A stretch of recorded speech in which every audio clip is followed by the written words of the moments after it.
vise, hvordan vi får lavet kantafgrænsninger med vores korte kanter her mellem græs og jord, fordi der er lidt forskellige måder, man kan samle dem på.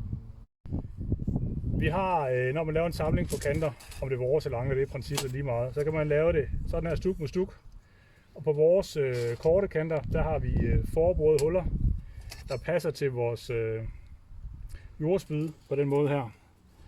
Og det vil sige, at jordspydet går langt ned i jorden og er med til at skabe god stabilitet, og så er der bare 4 bolde og 4 møtrikker med til at samle det. Når du samler dem, så er det bare lige at få det på, og der er lidt luft at gøre med, så man altid kan rette til sidst. Så selvfølgelig skal det være nøjagtigt, men så nøjagtigt behøver det heller ikke at være.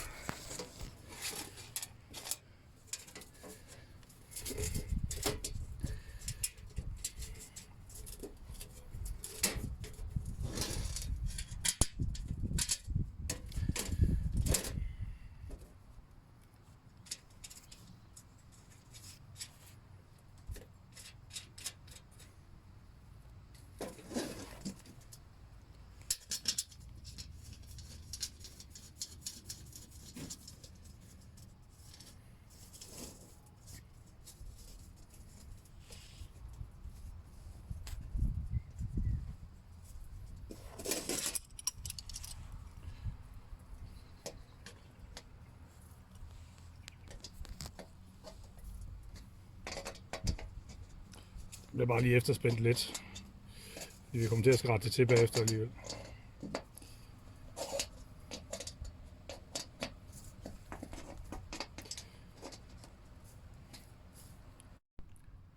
En anden måde at lave samlinger på, det er simpelthen ved her igen har vi på vores korte græskanter her, der kan du bare lave et overlap, således at hullerne de ligger oven for hinanden, og så bare sætte dem sammen med bolt og møtrik.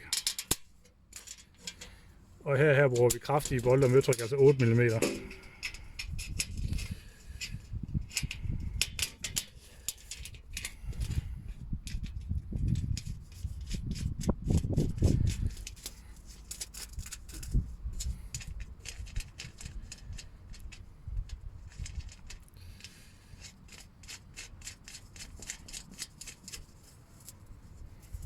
Sådan der, så har man et solidt overlap.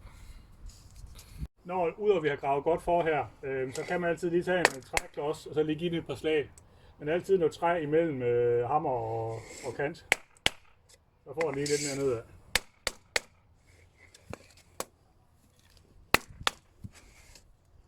Sådan. Lige her, fordi at kanterne de buer så meget her, så har vi altså lige givet den en ekstra bolt og møtrik lidt tættere på kanten end hernede, simpelthen for at få samlingen til at gå mere lige mod hinanden. For ikke at have et alt for skarpt hjørne herude mod kanten, så tager vi lige og skal bare lige skrue ned med vinkelsliver, så det bliver lidt mere blødt.